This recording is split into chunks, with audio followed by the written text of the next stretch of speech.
Assalamualaikum warahmatullahi wabarakatuh. Perkenalkan, nama saya Sri Mulyani, NPM 183522334, kelas 6D. Di sini saya akan sedikit mempresentasikan materi tentang utang negara. Disusun untuk memenuhi salah satu tugas mata kuliah Administrasi Keuangan. Dosen pengampu Ibu Lalas Sulastri Esos MSc. Baik, langsung saja kita masuk ke materi. Apa itu utang negara? Utang dalam konteks ini utang negara berdasarkan Undang-Undang Nomor 1 Tahun 2004 merupakan jumlah uang yang wajib dibayar pemerintah pusat dan atau kewajiban pemerintah pusat yang dapat dinilai dengan uang berdasarkan peraturan perundang-undangan yang berlaku, perjanjian, atau berdasarkan sebab lain yang sah. Utang seringkali menjadi permasalahan yang pelik dalam lingkup nasional, karena telah tertanam dalam benak mayoritas masyarakat sebuah doktrin general yang memberikan sinyal buruk terhadap utang, khususnya utang negara.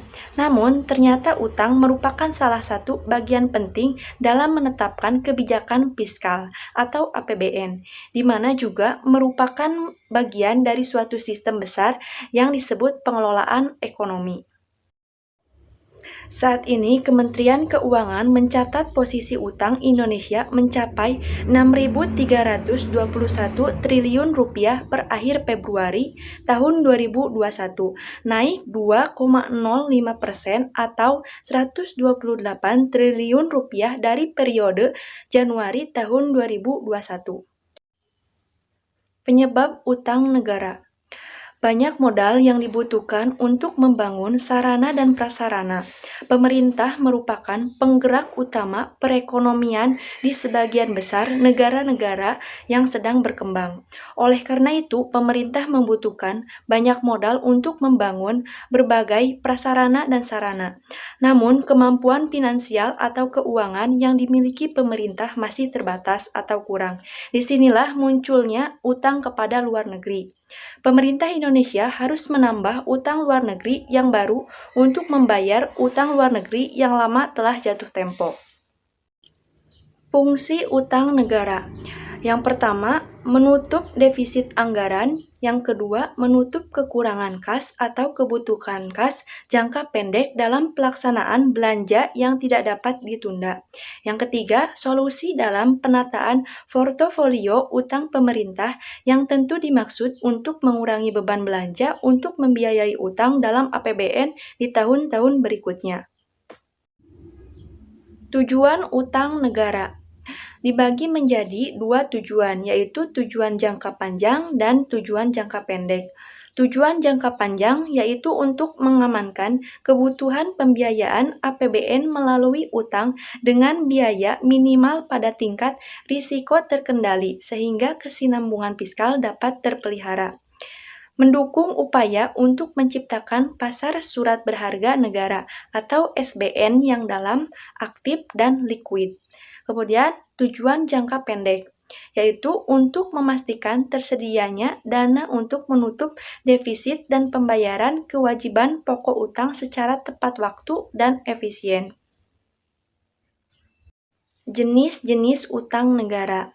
Yang pertama, pinjaman luar negeri. Pinjaman luar negeri dibagi menjadi dua, yaitu pinjaman program dan pinjaman proyek.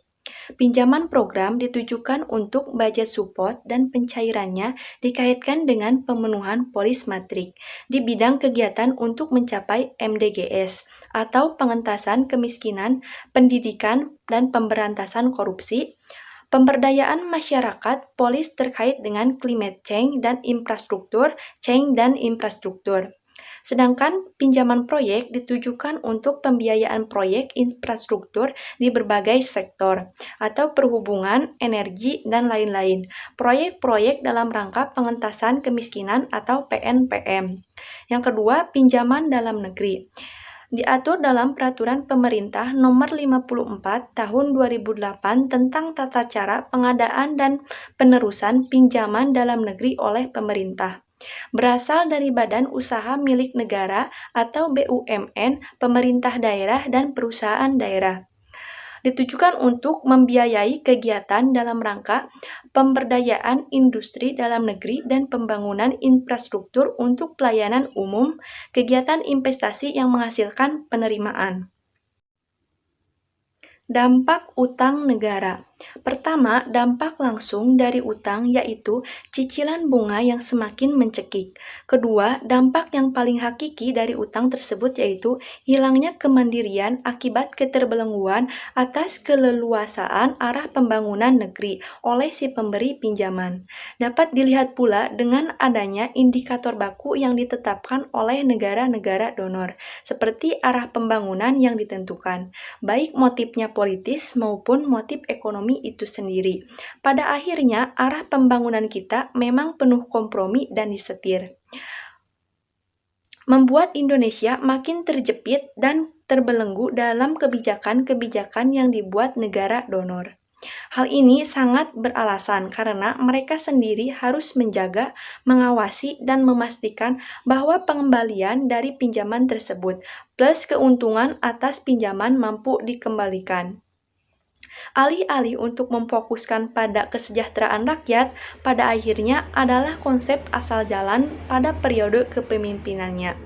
Juga makin membuat rakyat terjepit karena pengembalian pinjaman tersebut diambil dari pendapatan negara yang seharusnya untuk dikembalikan kepada rakyat, yaitu kekayaan negara hasil bumi dan pajak. Selain itu, dampak utang negara juga memberikan dampak positif dan juga dampak negatif. Dampak positifnya, dalam jangka pendek, utang negara sangat membantu pemerintah Indonesia dalam upaya menutup defisit anggaran pendapatan dan belanja negara yang diakibatkan oleh pembiayaan pengeluaran rutin dan pengeluaran pembangunan yang cukup besar. Dengan adanya utang negara dapat membantu pembangunan negara Indonesia dengan menggunakan tambahan dana dari negara lain. Laju pertumbuhan ekonomi dapat dipacu sesuai dengan target yang telah ditetapkan sebelumnya.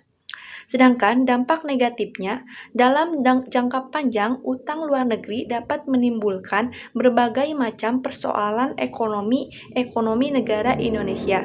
Salah satunya dapat menyebabkan nilai tukar rupiah jatuh atau inflasi.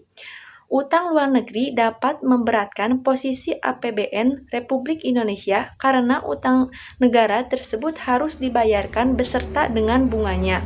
Negara akan dicap negara miskin dan tukang utang karena tidak mampu untuk mengatasi perekonomian negara sendiri hingga membutuhkan campur tangan dari pihak lain. Kebijakan pemerintah dalam mengatasi utang negara.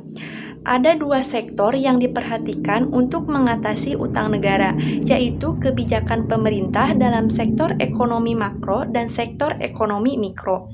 Sektor ekonomi makro menganalisis masalah tentang keseluruhan kegiatan perekonomian, sedangkan sektor ekonomi mikro menganalisis mengenai bagian-bagian kecil dari keseluruhan kegiatan perekonomian. Cara mengatasi masalah utang negara antara lain, yang pertama melakukan penjadwalan utang, yang kedua mengusulkan skema pengurangan hutang atau debt reduction, dan yang ketiga skema pengampunan hutang atau debt forgiveness dan penundaan hutang. Sekian yang dapat saya sampaikan mengenai materi utang negara. Mohon maaf apabila masih banyak kekurangan dan kesalahannya. Wassalamualaikum warahmatullahi wabarakatuh.